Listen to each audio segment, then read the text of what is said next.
Good morning student, मैं धोलीराम from विश्वास school online study में आपका स्वागत है। और सबसे पहले आपके अच्छे स्वास्थ्य की कामना करते हैं। ऑनलाइन क्लासेस के अंदर सबसे पहले मैं आपको आज कक्षा 9th के फर्स्ट चैप्टर भारत आकार और स्थिति के बारे में बताएंगे। सबसे पहले ये बता दें कि जो भी ये वीडियो आपको दी जा रही है उसको आप अच्छी तरह देखें।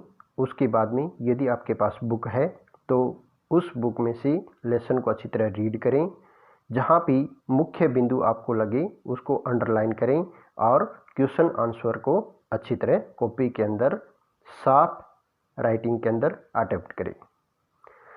तो सबसे पहले भारत आकार और स्थिति। तो भारत के बारे में जानेंगे कि भारत विश्व का सबसे प्राचीनतम संस्कृतियों वाला देश रहा है और भारत ने पिछले 50 सालों के अंदर सामाजिक और आर्थिक क्षेत्र, कृषि, उद्योग और तकनीक के अंदर काफ़ी विकास किया है। भारत विश्व के इतिहास के अंदर सबसे महत्वपूर्ण योगदान रहा है। सबसे पहले भारत की स्थिति के बारे में जानते हैं। मान लीजिए ये हमारी पृथ्वी है। इसकी ये मिड लाइन जो कि पूर्व से पश्चिम की ओर है, जो 0 डिग्री है, अक्षांश पर स्थित है और इसको भूमध्य रेखा कहा जाता है। ये भूमध्य रेखा पृथ्वी को 2 बराबर भागों में बांटती है, उत्तरी गोलार्ध और दक्षिणी गोलार्ध। इसके बाद में इसके साथ साथ 2 अन्य रेखाएं, कर्क रेखा जो कि भूमध्य रेखा के उत्तर और मकर रेखा जो कि भूमध्य रेखा के दक्षिण में स्थित है।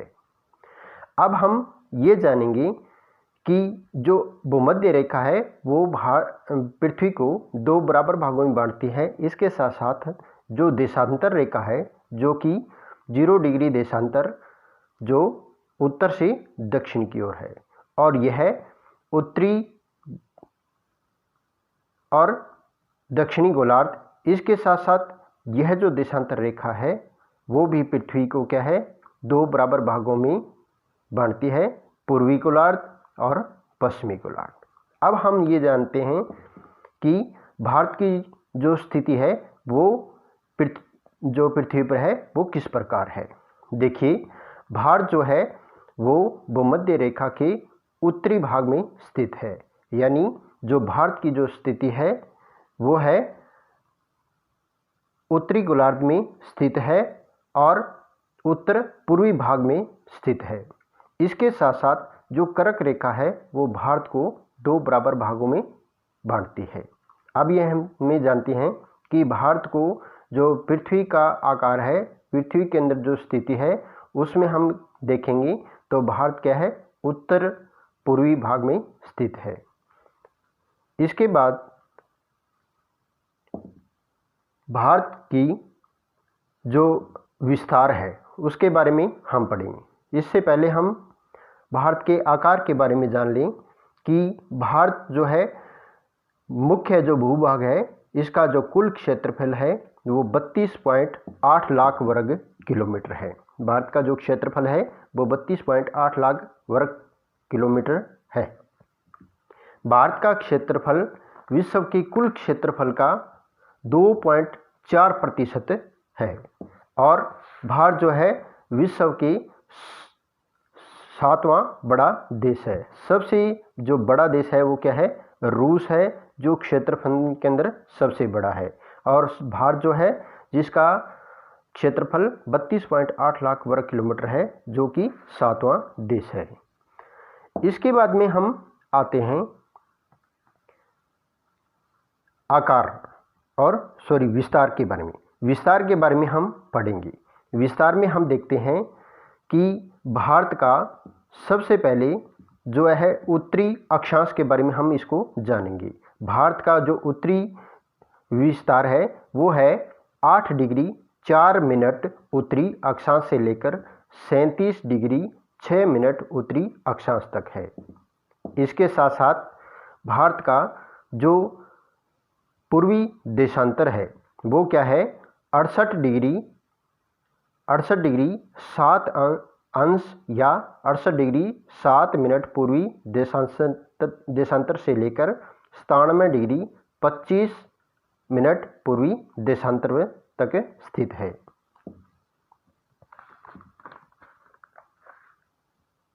अब हम देखते हैं कि जो भारत है, भारतीय विस्तार को जानने के बाद में अब हम भारत की स्थलीय सीमा के बारे में जानेंगे। देखिए, भारत की जो स्थलीय सीमा है वो गुजरात से लेकर जम्मू कश्मीर से होते हुए ये अरुणाचल प्रदेश, मिजोरम की तटीय सीमा, पश्चिम जो बांग्लादेश है इससे होते हुए यहाँ तक जो है वो 15,200 किलोमीटर है। और इसके बाद में जो भारत की जलीय सीमा यानी जो समुद्री सीमा है वो गुजरात के तट से लेकर यहाँ से होते हुए यहाँ तक उड़ीसा और बांग्लादेश के सीमा तक वो लगभग 7,516.6 वर्ग किलोमीटर है। इसके बाद में भारत की जो पूर्व से पश्चिम तक जो चौड़ाई है वो लगभग 2,933 किलोमीटर है और उत्तर से लेकर दक्षिण तक जो लंबाई है भारत की वो 3,214 किलोमीटर यानी 3,214 किलोमीटर है। अब हम देखते हैं कि भारत का जो पूर्वी देशांतर है 68 डिग्री 7 मिनट से 97 डिग्री 25 मिनट पूर्वी जो देशांतर है, यदि हम इन दोनों को जोड़ें और इसका औसत निकालें तो वो 82.5 डिग्री यानी 82 डिग्री 30 मिनट आता है, जो कि भारत का मानक समय है। भारत का जो मानक समय है वो उत्तर प्रदेश के इलाहाबाद में नैनी में स्थित है। जो भारत की जो मानक रेखा है वो भारत के 5 राज्यों से होकर गुजरती है: उत्तर प्रदेश, मध्य प्रदेश, छत्तीसगढ़, उड़ीसा और आंध्र प्रदेश।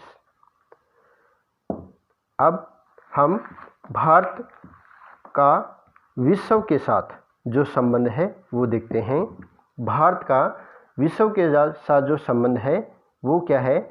भारत भूखंड एशिया और महाद्वीप के पूर्वी और पश्चिमी के मध्य में स्थित है। भारत के पूर्वी भाग के अंदर बंगाल की खाड़ी, जिसमें अंडमान और निकोबार द्वीप समूह स्थित है। इसके पश्चिम भाग में अरब सागर है और दक्षिणी भाग में हिंद महासागर जो है वो स्थित है। और हिंद महासागर के अंदर भारत की जो है स्थिति अच्छी होने के कारण ही भारत का जो नाम है इसी महासागर के नाम पर पड़ा है। अब इसके साथ हम ये जानते हैं कि भारत का जो व्यापार है विदेशों के अंदर वो सबसे पहले जो स्थलीय सीमा थी उसी से होते हुए होता था। इसके बाद विभिन्न दर्रों से जो प्राचीन काल में विभिन्न जो यात्री है वो भारत के अंदर आए थे। जब तक भारत का जो स्वेज नहर का जो निर्माण नहीं हुआ था उससे पहले जो व्यापार था वो भारत के साथ जो है स्थलीय सीमा से हुआ था। स्वेज नहर का जो निर्माण है वो 1869 में खुलने के बाद में भारत और यूरोप के बीच में जो व्यापार था वो काफ़ी मात्रा में हुआ, क्योंकि भारत स्वेज नहर खुलने के कारण जो भारत और यूरोप के बीच में 7,000 किलोमीटर की जो दूरी है वो लगभग कम हो गई थी।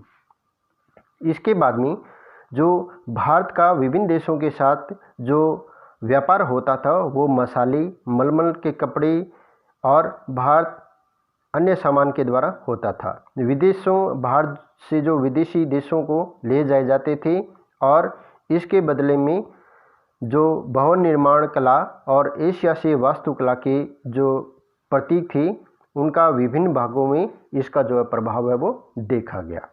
अब हम देखते हैं कि भारत के जो है पड़ोसी देश, भारत के जो पड़ोसी देश हैं वो कौन से हैं। भारत के उत्तर पश्चिम के अंदर पाकिस्तान है।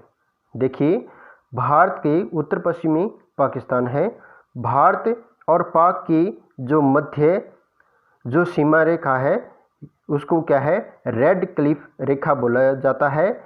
और भारत और पाक के भी जो साथ साथ है वो जो ये सीमा है वो 4 राज्यों से लगती है।